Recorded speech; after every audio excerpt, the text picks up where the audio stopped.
following is a production of DallasCowboys.com and the Dallas Cowboys Football Club. How about them Cowboys?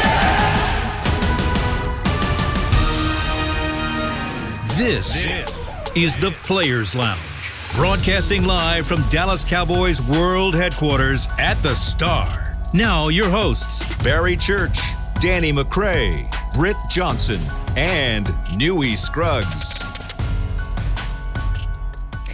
Well, welcome to Friday edition of the Players Lounge, brought to you by SWBC Podcast Studios and Hotels.com. I have Barry Church and Danny McCray with me today. We have a lot to talk about. Let's just roll right into it. You want to start with yesterday's game? Woo-hoo. What I know is, what you know, man? What you know? The Texans would lose by 14. They lost by 15. I figure that's pretty spot on. I think I was right there with you. Yeah, you said 14 I piggybacked well. Yeah, you did. It's pretty spot on. I think it was 24-9. Game played out. It was actually a little closer than I expected it to be throughout the first half and maybe the third quarter. But they got that score at the end of the game. They won by 15, and we knew it was. They were shorthanded. They was. Yeah. But they fought hard. Yeah, they fought pretty hard out there. I'll say I was slightly impressed with Davis Mills, the rookie quarterback out of Houston. They didn't provide much as points, but he was able to throw a touchdown. Didn't have any interceptions out there. My boy C Mac got hurt. That's gonna hurt my other fantasy team, but that was devastating. But the thing that stood out to me the most about that game was that defense for Carolina. Yeah. Them boys is real. I know they didn't have Tyrod. I know they didn't have Watson and all that good stuff, but that defense is flying around the ball. You talking about some fast linebackers? Man, not Shaquille Barrett, but Shaq Thompson, and then the other kid, Cartier, whatever his name is. Them boys are rolling out there. We got them coming next week. We got them coming here next week. Yes, we do. But no CMC. That's a big time. No that's big CMC. Time. Listen, if you drafted first in your league, I'm pretty sure the first person you took was Christian McCaffrey. Yep. Sorry for you, but that Dalvin Cook trade is looking real good right now for me. You did make that trade. The Dalvin Cook trade is looking like real Nostradamus good. out here. Well, speaking of that injury, 4 years ago, Richard Sherman kind of came out and he was talking about after he tore his Achilles in a Thursday night football game that he was upset that the NFL was, big on player safety, but then having players just get 3 days in between till the next game. Christian McCaffrey was injured. He pulled his hamstring early in the second quarter. J.C. Horn, their rookie, was also injured. He actually, reports came out this morning that it could be multiple broken bones in his foot. He will be out probably at least 3 months, they said. There were a couple other injuries. I think a safety was injured too. What are your guys' thoughts on these Thursday night games? Well, you make a great point right there. Because you guys played in the league. Yeah, you make a great point right there because I didn't even realize it. But, the NFL always talks about, player safety. We got to keep these guys right and got to make sure our players are protected. But then you go out there, you add an extra game. So it's now 17 games. We saw this Thursday thing come around. I forget what time it came around. Was it before we got in the league? Yeah, so we were already playing Thursday just for Thanksgiving, but then they made it like a weekly thing. I want to say probably at the end of our careers. Yeah, I think towards the end. And I don't agree with it, man, because it's already hard enough to get your body ready, get going for a game a week apart. I mean, It takes a while to get going, and then to have it come that Thursday, I don't care how much rest the coach throws towards you. You might not be in pads the whole week, maybe walkthroughs the whole week, but still your body's going to be hurting. And it doesn't even feel right really until about Friday.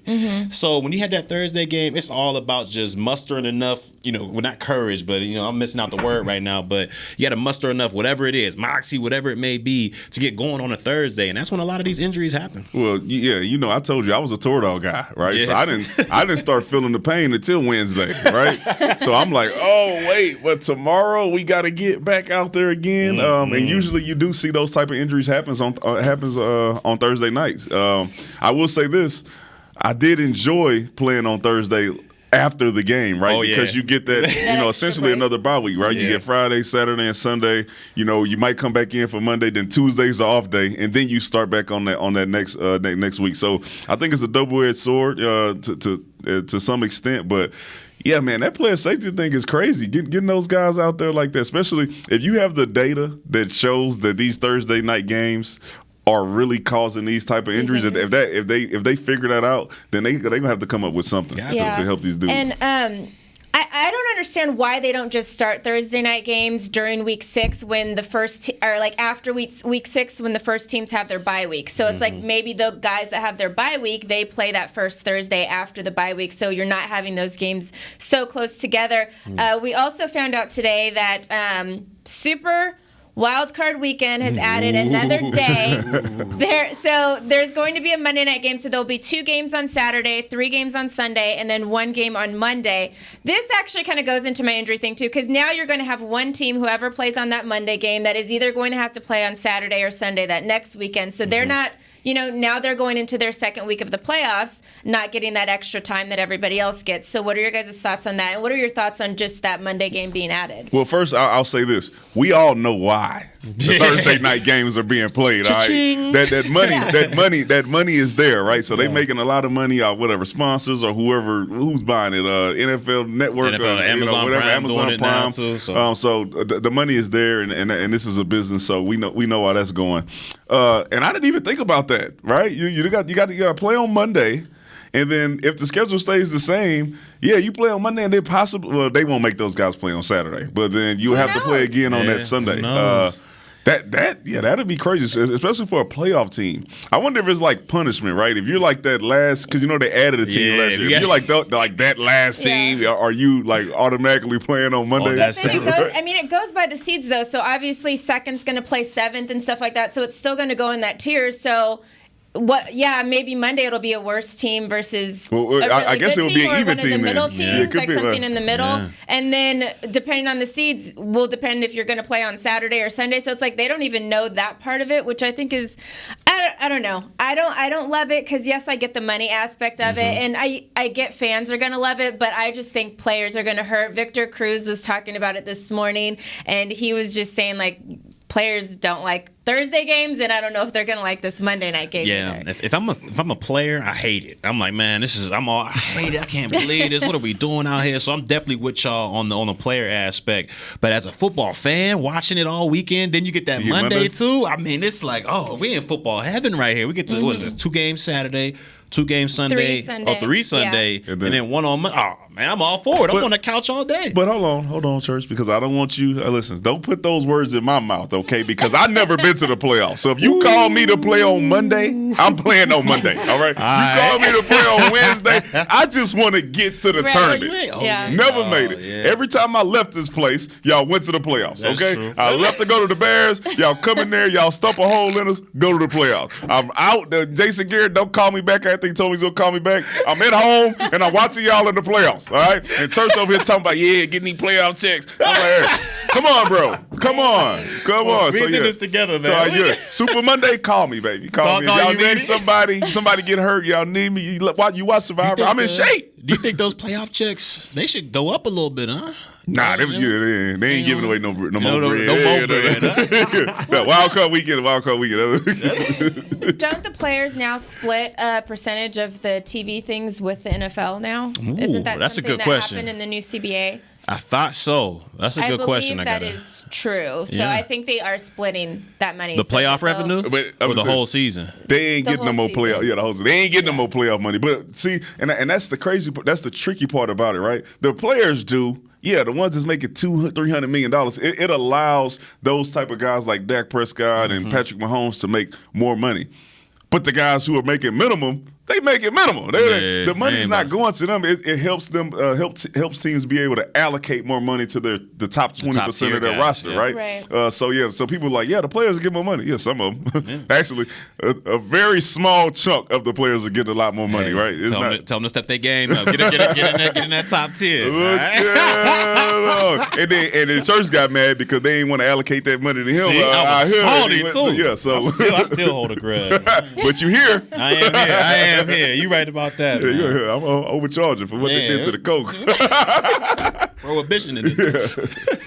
Do you guys think this is possibly because the NFL has been so unsuccessful with trying to get people to watch the Pro Bowl? Like the Pro Bowl is the most obviously players like being accepted into the Pro Bowl or Pro Bowl that season or whatever, but nobody watches the Pro Bowl. They tried to have different things where Team Dion, all these kind of things, different captain stuff, do cool stuff, and nobody watches. Everybody watches NBA All-Star, but nobody watches the Pro Bowl. Do you think this is like trying to help to get just that extra, like, okay, well, we missed so much money on Pro Bowl, let's get some money by having a Monday night game? No, I think and we talked about it a little earlier, with the season being extended now, you have a free Monday, right? Because it used to be that Monday for Wild Card Weekend was the national championship game. Now we got an extra week, so that won't be played, on that Monday, right? So now you got a Monday where nobody's having anything, right? Usually that's kind of the dead area. All the TV shows have gone off, the winter shows, right? And you're waiting for the spring to start up in NFL. It's like, hold on. You said Monday open? Let me get that. We all know the NFL. I mean, they're a cash cow, man. They grab onto anything and everything that they can. And listen to how excited you got. I did. Oh, but you telling me on Monday? I'm right there with you. It's like my reality TVs. I'm like, let me get that. Let me get some of that. Let me get some of that. So the NFL that took over, it's so sad for some people. And Valentine's Day is gone. It's a wrap. Valentine's Day. Super Bowl on the 13th, right? Is the 13th? Yeah, it's that weekend. Second weekend. Man, they just taking everything from everybody, man. Yeah, that's forgotten. Like, no man is going to be thinking about getting his woman flowers. They're going to forget. Oh. And they're not even used to it being that next week will be Valentine's weekend because Super Bowl is this weekend. Like, to have it on the same, like, it's just, NFL. My birthday is February 24th. Don't you dare ever try to go even later on. Don't be adding no more games. Let me tell you something. The men are going to be getting the gifts for Valentine's Day. Oh, baby, I got you tickets to the Super Bowl, man. Yeah, we in there, baby. Yeah. Right? So, yes, times are changing, all right? Yeah, Big get time. Bobby some Super Bowl Big tickets. Time. I mean, I would take that. I would love that. Like, the first time I went to a Super Bowl was in Atlanta a couple years ago. I cried my eyes out. I actually was invited by Nike to just do a bunch of stuff during that week. I didn't know I was actually going to get to go to the game the morning of. They're like, oh, we're going to do this tailgate thing, and they hand me my ticket. I was like, I'm going to the Super Bowl. Hey, you in there. Granted, worst Super Bowl I've ever seen. That Rams and Patriots one, because only one touchdown was scored the whole game. It was a terrible game, but I had a good time. We should have went. Yeah, that's when the Rams beat us, right? Up there in Cali. It was in LA. I was actually at that game too. Couldn't stop the run. Yeah.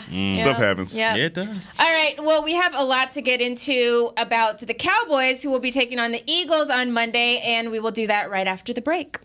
Honey, big news. Gary, are you okay? Oh, I'm not Gary anymore. I'm Jackie Flash. What? See, I want the latest smartphone, but the best deals are only for new customers. So, to get a new customer deal, I changed my name to Jackie Flash. Okay, but the best smartphone deals at AT&T are for everyone, new and existing customers. That's huge. Then guess who's getting a deal? Is it Jackie Flash? Jackie Flash. It's not complicated. At AT&T, our best smartphone deals are for everyone. Restrictions apply. Visit att.com for details. The Cowboys way, where 16 Hall of Famers and 5 championships shows us what success looks like. Where turkey is always the second best part of Thanksgiving Day. Where we are all defined by one single thing, the star. Where we as fans know it's our job to keep the tradition going. Bank of America is proud to be the official bank of the Dallas Cowboys and to support the quest of living life the Cowboys way. Copyright 2020, Bank of America Corporation. Hey, Cowboys fans, ready to spice up your next watch party? Bring Yo Quiero guacamole and be the game day hero. Yo Quiero means I want, and we know you want great, fresh-tasting, ready-to-serve guacamole for your home gating and tailgating events. Made with real avocados and the perfect blend of spices, it will be the star of any party. You can find us at your local Albertsons or Tom Thumb in the deli section. If you can't find it, talk to your store manager and tell them, Yo Quiero guacamole. It's game day. You know what that means. First, kebab prep. Steak, pepper, onion, steak, pepper, onion. Next, a counterclockwise lap around the room. Now the lucky grease-stained jersey goes on. And lastly, the dance. You know the one. This is a game day ritual no matter where you are. Whether you're traveling to the game or watching from your favorite vacation spot, book a place to stay on Hotels.com and keep the tradition alive and well. Hotels.com, proud partner of the Dallas Cowboys. Back to the Players Lounge. Head to AT&T Stadium on Sunday, September 26th to experience the first rally day of the season presented by SeatGeek. Get ready to cheer on your Dallas Cowboys with tours of AT&T Stadium, autographs from the Dallas Cowboys cheerleaders and Dallas Cowboys alumni, ticket giveaways, games, inflatables, and more. Check out the brand new Miller Lite House and get excited for kickoff on Monday. Visit attstadium.com for tickets and more information. Welcome back to the Players Lounge. I'm Britt Johnson here with Barry Church and Danny McCray. We have a big game. We have the Dallas Cowboys on Monday, first home game of the season. And we are taking on our divisional rivals, the Eagles. I know you guys saw Coach with the Beat Dallas on his shirt. Yeah, the young boy. What are your thoughts on that? I missed that. Who had that on? The head coach for the Eagles. He had a little Beat Cowboys shirt on. With the Cowboys logo on, and it was in the Cowboys gray. Yeah, so. Seemed like he got it from our ears. Right. Hey, Jerry, y'all need to find a way. You need to sue him, okay? Because you can't be using the marks. You can't use the logo. Don't be using the marks, bro. That's licensed, all right? It costs a lot of money for the star, all right? Call them up, tell them, take that off. It might cost you a lot. It might cost you a little. But it's going to cost you, all right? That's funny. You could do that, really. Hey, listen, shout out to him. You know, you got to have ultimate confidence. He's selling the shirts. He got like his own version of Team Danny shirts. He's selling them. Oh, yeah. By the way, man. Hey, Danny McCray merch about to be up. Shameless plug. You know, shameless plug. Okay. Get y'all some Team Danny shirts. I love that to you. There you go. But I think, who was their coach that just left for Philly?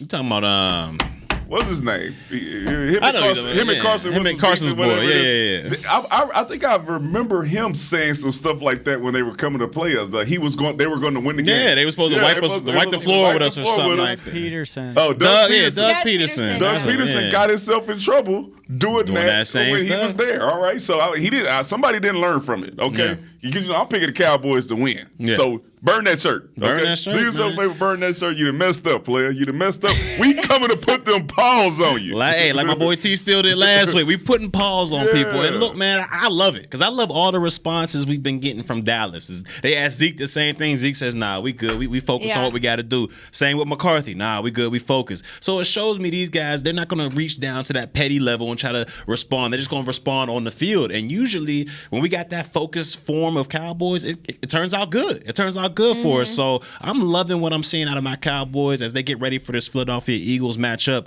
But it's not going to be a walk in the park. It's not going to be a walk in the park because Jalen Hurts, I believe, can get the most out of that offense. And that offense can be very productive.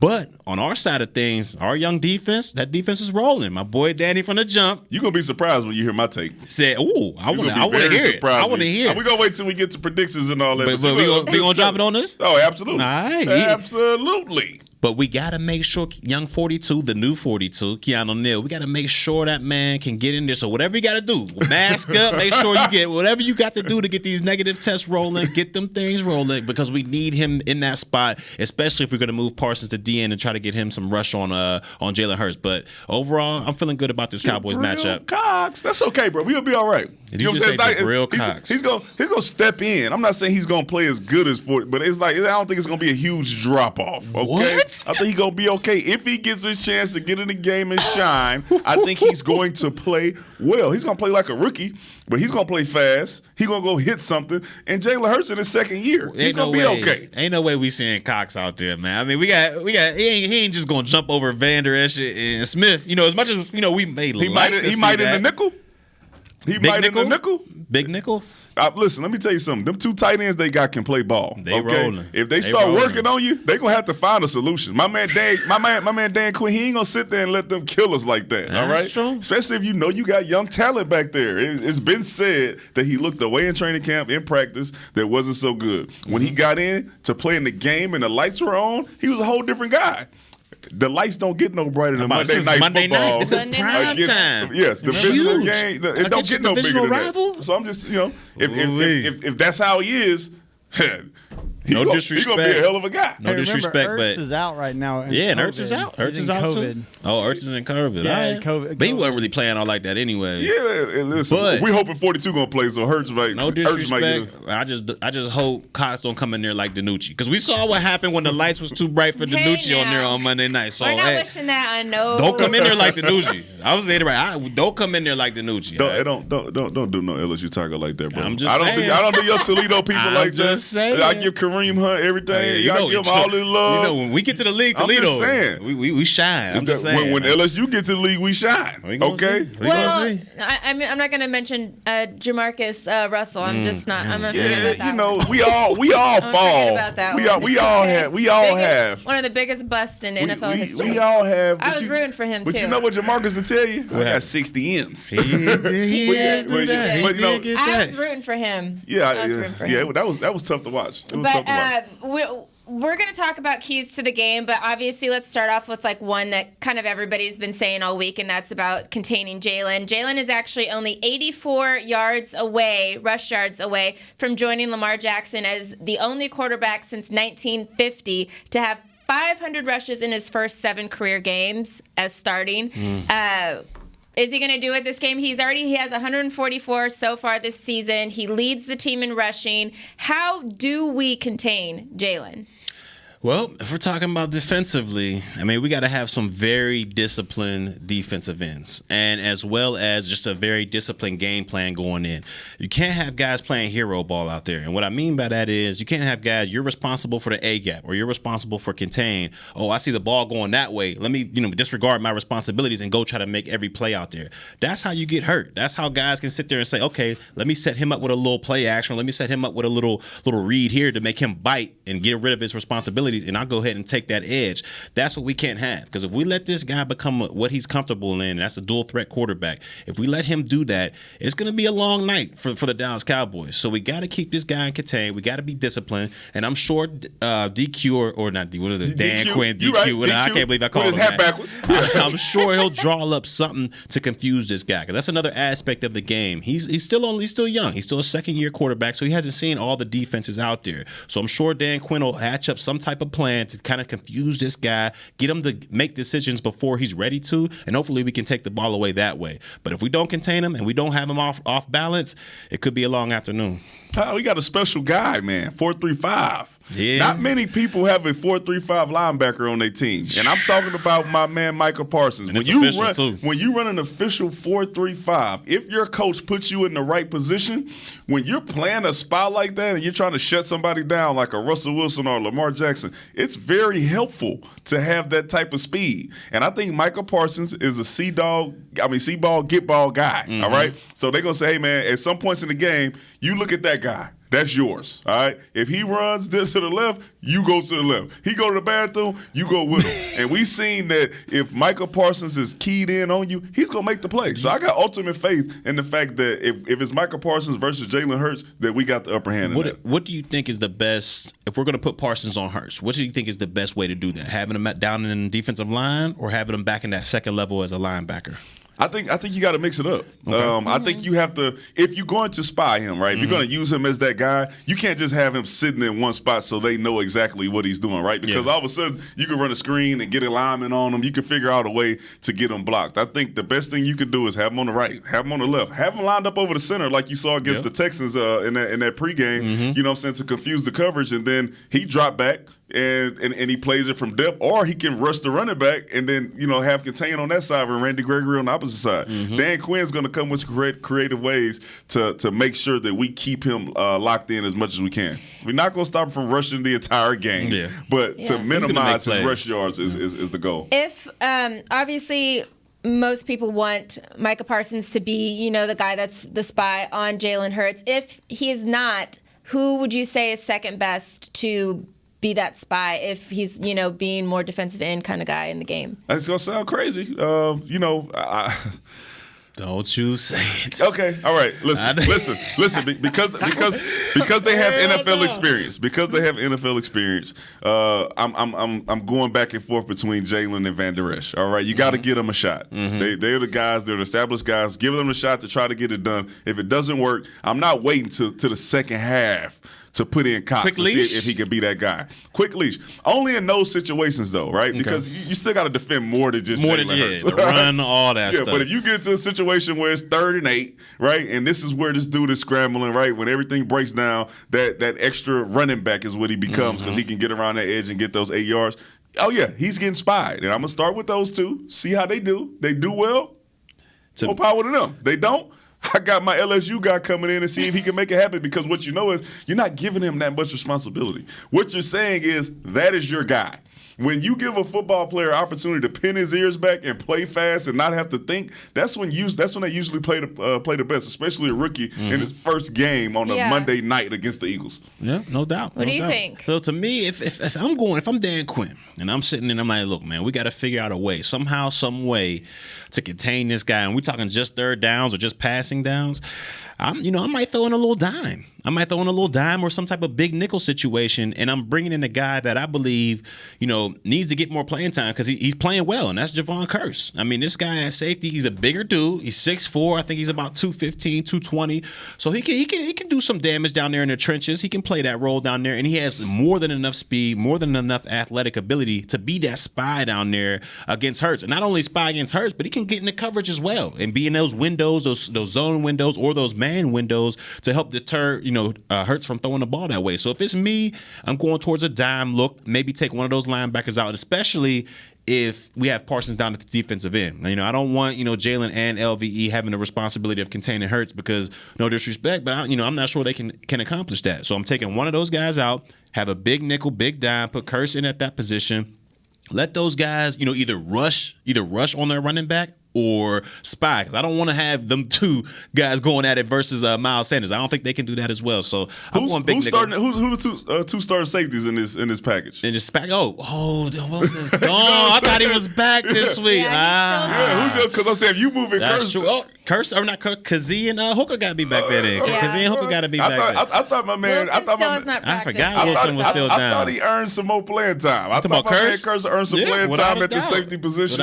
So I'm sure they're gonna find a way to get him in. My bias is towards Jabril Cox, and I totally forgot about Curse being able to come down and play linebacker and spy. So you got me on that one. I would like to see him first. All right, there we go. All your second tier is Jalen and Van Der Esch, and your third tier, if that don't work, we probably should just go on there. Go ahead and chalk it up. We can't stop them. Well, they got us. Well, let's talk about our secondary really quick, because there's a guy that might be a secret weapon that I think we're missing out on.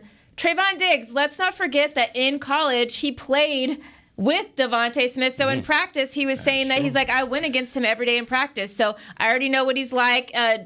Jalen Hurts was there for a little bit with him too, so he knows some of these guys. He said he knows Rigger really well as too. So do you think that? I get now you're in the league.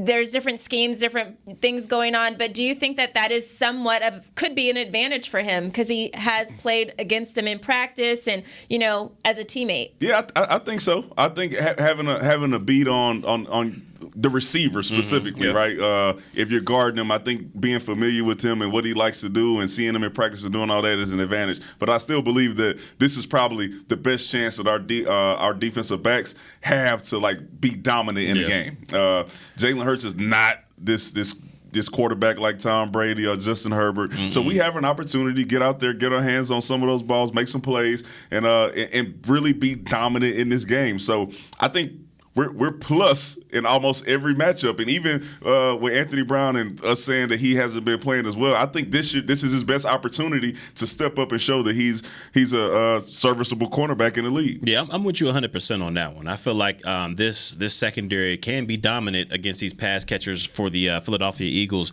especially Diggs. Look, even if he would have been college, I feel like he got the man straight. He can go ahead and push these guys around pretty much all day, and he has the speed to hang with these guys. I feel like this guy he's starting to take that next step to becoming a lockdown corner. We saw the play he made against Keenan Allen, last week on an over, and you know how hard that is on an over. The best bet you can get is maybe a knockdown pass or just a catch tackle right there. But he was able to undercut that and get an interception. And as we've seen throughout this whole year so far, these two games, the guys he's willing to take the ball away and he's willing to put his head in there and make tackles. So to me, I think he has the full advantage in this game, and I feel as though he's taking the next step to becoming one of the elite corners in the National Football League, a shutdown guy? Well, he said that he wants to go up against the number one guy because he is the number one guy. You guys agree with that? I love it. I love the confidence. Absolutely. There is no better DB on the cornerback on the team. He is playing that way. He finished the season off last year playing that way. Yeah. He came in and said, I got my hand on 14 balls that I didn't get interceptions on. He came out, and he's doing exactly what he said he was going to do while he was in training camp. So I got all the faith in him. I got all the faith in him. And I'm with you, too. I got the faith in him. And look, it's you can see during the offseason when he works with his brother, Stephon Diggs, you can just see how much better he's getting. And the releases, everything, like knowing the route concepts. I mean, this guy's taking leap after leap after leap. And he's special, man. He has opportunity to be special. All right. Well, we are talking Omari Cooper and what he said about being the number one guy when we come back. Organic pumpkin smoothies are back at Smoothie King with at least 13 grams of protein each and 5 options to choose from. It's easy to find a favorite to help you reach your goals, like the new Keto Champ Pumpkin, packed with a whopping 23 grams of protein and 9 net carbs. It's a quick and nutritious meal on the go. So order online or through the app for pickup or delivery. And power up with pumpkin and protein. Official smoothie of the Dallas Cowboys. Smoothie King. Rule the day. Hey, Cowboys fans, ready to spice up your next watch party? Bring Yo Quiero guacamole and be the game day hero. Yo Quiero means I want, and we know you want great, fresh-tasting, ready-to-serve guacamole for your home gating and tailgating events. Made with real avocados and the perfect blend of spices, it will be the star of any party. You can find us at your local Albertsons or Tom Thumb in the deli section. If you can't find it, talk to your store manager and tell them, Yo Quiero guacamole. The Cowboys way, where 16 Hall of Famers and 5 championships shows us what success looks like. Where turkey is always the second best part of Thanksgiving Day. Where we are all defined by one single thing, the star. Where we as fans know it's our job to keep the tradition going. Bank of America is proud to be the official bank of the Dallas Cowboys and to support the quest of living life the Cowboys way. Copyright 2020, Bank of America Corporation. Hi, I'm Clint Tillison with United Ag and Turf. Before you can park yourself in front of the game, park yourself in a John Deere and power through your chores. Our Land Run package is a 1025R, 25 horsepower tractor with a loader, rotary cutter, and a box blade for $229 a month. And the price you see is the price you'll pay, no surprises. So don't miss another kickoff. Visit UnitedAgAndTurf.com. Offer ends February 1st, 2021. Restrictions apply. See dealer for details. Now let's get to work. Back to the Players Lounge. Get the ultimate fan experience for the ultimate Cowboys fan. Join Dallas Cowboys United, presented by Globe Life, starting at just $20. Join now and get your fan pack, exclusive benefits, and more. Visit DallasCowboys.com/United for details to join today. I'm actually a member, you guys, since 2017. I have my card and everything. DCU? Yep. Do you get the well, it's COVID now. I know they used to have some opportunities where you could slap hands with the people as you walk. I remember we used to walk out, you see all those people come through. I got two former players right here. Here we go. Get my $20 worth. There it is. That cost you $30 right there. Invoice. All right, guys.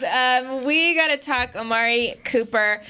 He actually said he's feeling better every day, and he thinks he's ready for Monday night game, which I'm excited to see. He was actually asked if he would be offended or excited if the number one corner decided to follow CD instead. He kind of laughed about it, and he said both, honestly. And he kind of went in to talk about the opportunity you get when you don't have the first guy, on you, because then it's like, okay, now it's my time to go off because they're worried about this guy, and I can go do whatever I want over here. And, it's a good thing at the end of the day to have so many different weapons, and those are the teams that go on to win and do well. So what do you guys think about, just even being in that situation yourselves, like when you're playing and you're like, oh dang, they put this guy against me, I know I'm better than him. What did I tell y'all about who was going to emerge as the number one? I'm just no, and did I say it? Not really. Because if he gets shadowed, if he doesn't get shadowed by the number one guy, that means the other team, they don't believe he's the number one guy. Usually, usually that's what it is. So he should be offended to me, right? Mm-hmm. Because you came out and said, I do think I'm the best guy in the league. I haven't proven it yet. Mm-hmm. And it's no way for you. This is the opposite of proving it, right? If you go through a game, right? You go through 2 games of the season, and then the next defense says, you know what, that ain't the guy. He's the guy. He's the guy, right? So he should be offended. And I think if he is going up against the number 2 guy, this is an opportunity for him to show, y'all not going to make this mistake again. Yeah. So it's a great opportunity for him to emerge as one of the number 1 guys and get that double team back on him. I think that's a great competition within the locker room. I think that'll be great to see. So shout out to him if it happens, and if it does, he better show up. Because if he doesn't, hey man, hey, you got that number 2 locking you down. Oh, first of all, I'm gonna be salty because it's on my fantasy. So I'm like, man, here you go. You can't go off against a number 2. Nah, let me quit disrespecting my boy. But I would feel slightly disrespected if, Darius Slay for the past couple years as he was here in Cowboys has been following, Omari Cooper wherever he went. And then now you come into the game, you line up, you look ahead, you're like, oh, where's number 2? He's all the way over there guarding CD. Like, man, I would feel some type of way. I feel slightly salty about that. But like you said, it's an opportunity for him to go off on a number 2. And if he does do that, I'm sure eventually they'll bring Slay back over to try to deal with him. But by that time, he's already heated up. So he's ready to roll. So I'm hoping Slay to me personally, I'm hoping Slay goes over there and messes with CD or whoever's over there just so my boy can go off in fantasy. I need these points. I'm 0-2. I'm 0-2 right now. I'm getting killed.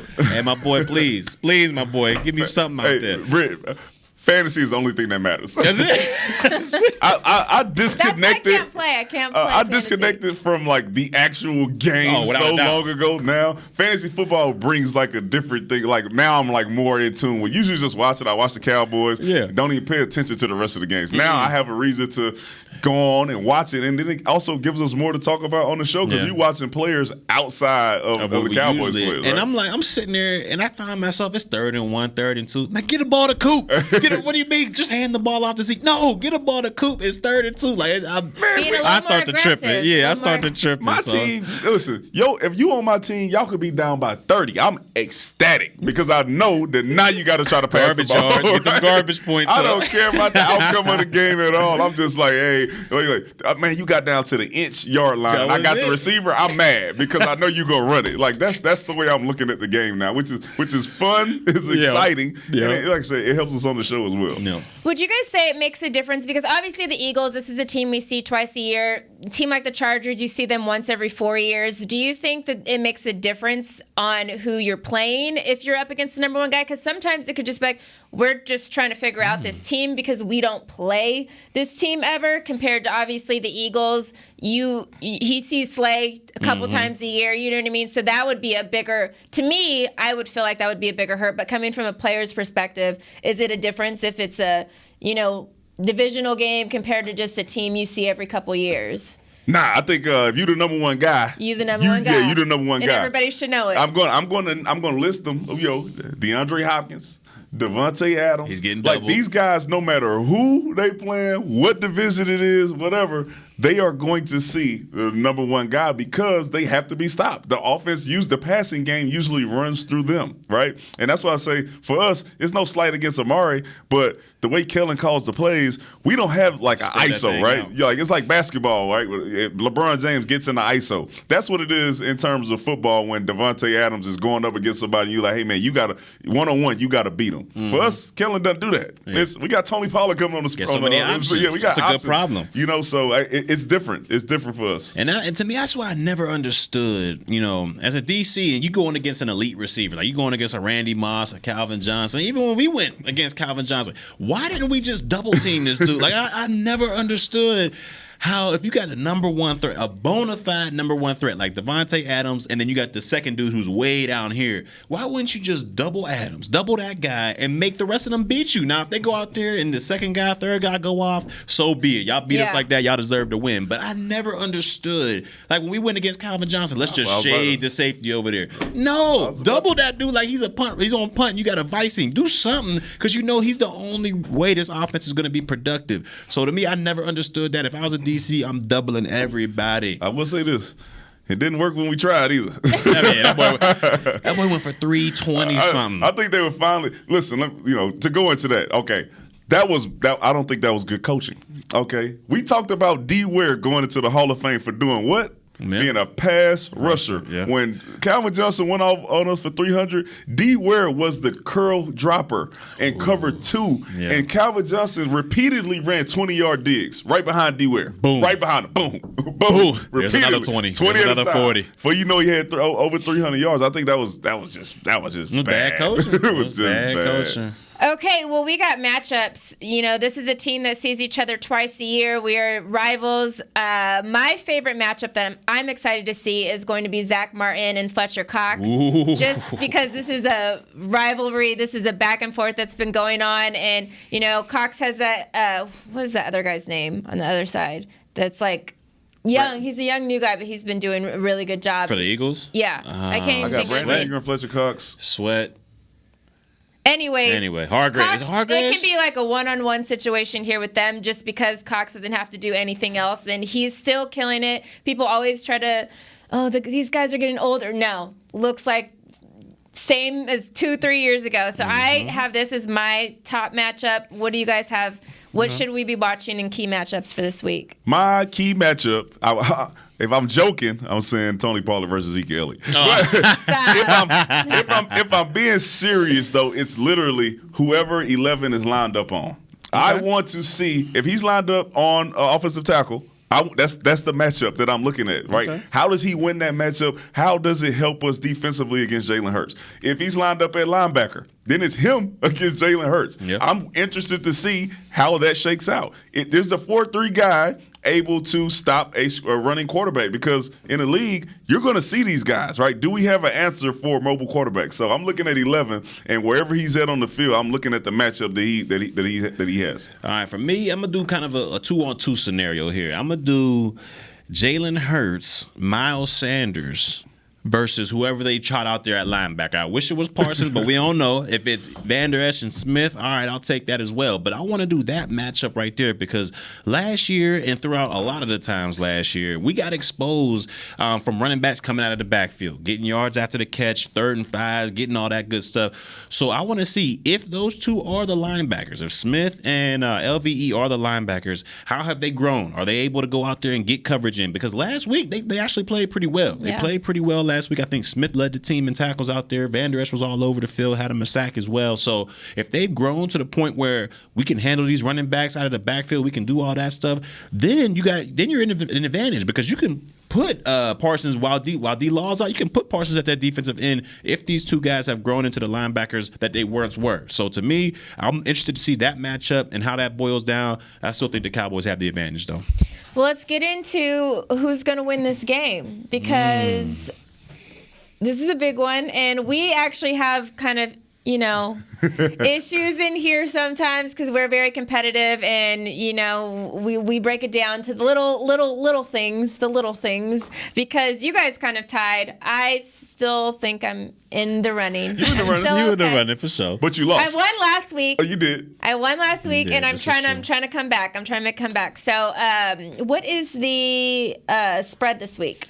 That I don't know, but I don't know either, actually. I didn't do my job. I'm sorry, Nui. I let you down, Nui. I let you down. Eagles versus, go ahead. So, we...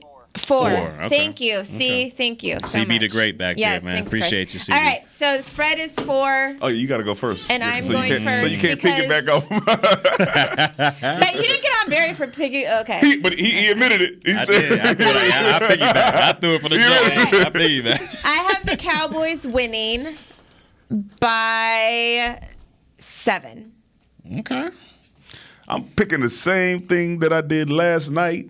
Not 4, but 14. 14. Yes. I think we come out. Division rival. Absolutely. I think we come out and I think we play one of our best games as a team. I think special teams plays well, offense plays well, and I think that we come out and we show tomorrow that the Eagles are going to have trouble when they see us the next time. All right? We're going to come out on defense and we're going to let them know we ready to see Jalen Hurts. Plus 14 Dallas Cowboys. Ooh, that's a tough one. To me, I think it's going to be a lot closer than that. I still have the Cowboys winning. I say they win by 3 points. I say it's going to be like a 20-17 type of ball game because look, it's a division game, and we all know when division opponents, it's always closer. Even if that team is 0 whatever, and this team is undefeated, when you got a division opponent like that, you know each other like the back of your hands. So it's always going to be a competitive battle out there. I say the Cowboys win by 3, closer to what most people think. I don't think they get a takeaway, and I think that's what makes it close because I don't think they get a takeaway. Philly does good. I'm I sorry. Still think Cowboys, I'm sorry. 31-17. Sorry. 31-17. We win 31-17. That's my plus 14. But yeah, 31-17. So you don't think, or you think that the Eagles are not going to cover the spread? No. Okay. Nah, yeah, I got the Cowboys by 3. Okay. And the spread's for 4, right? Spread's 4. Yeah. So Cowboys by 3. Okay. 20-17. Heard it here first. I think. Hold on, CB. One more time. I think we're picked to win by 4. Oh, we're favored. So that is them cover. Yeah. So Philly will cover. Philly will cover. I thought it was the other way around. But we still win. Yep, but we still win. 20-17. And then once we win by 14, then I actually win, and then y'all win. Just lose. win. Y'all win, and then y'all win. Lose. All right. Well, that is the show for today. We will not have a show on Monday because there is a game on Monday, and maybe we'll be tailgating by that. No, I'll be working. Barry will be working. Danny will be tailgating maybe before on the game. Couch. You on that couch? I'm not kidding now. You ain't gonna be at the Miller Light. What was that? The Miller Light House? No, sir. I saw it last time I was at the stadium. I'm gonna be at Zoe Ann McCray house. That's all I'm gonna be at. There we go. All right, guys. Thanks for tuning into the Players Lounge. Everybody have a great weekend. We'll see you guys on Monday or Tuesday. Go Cowboys.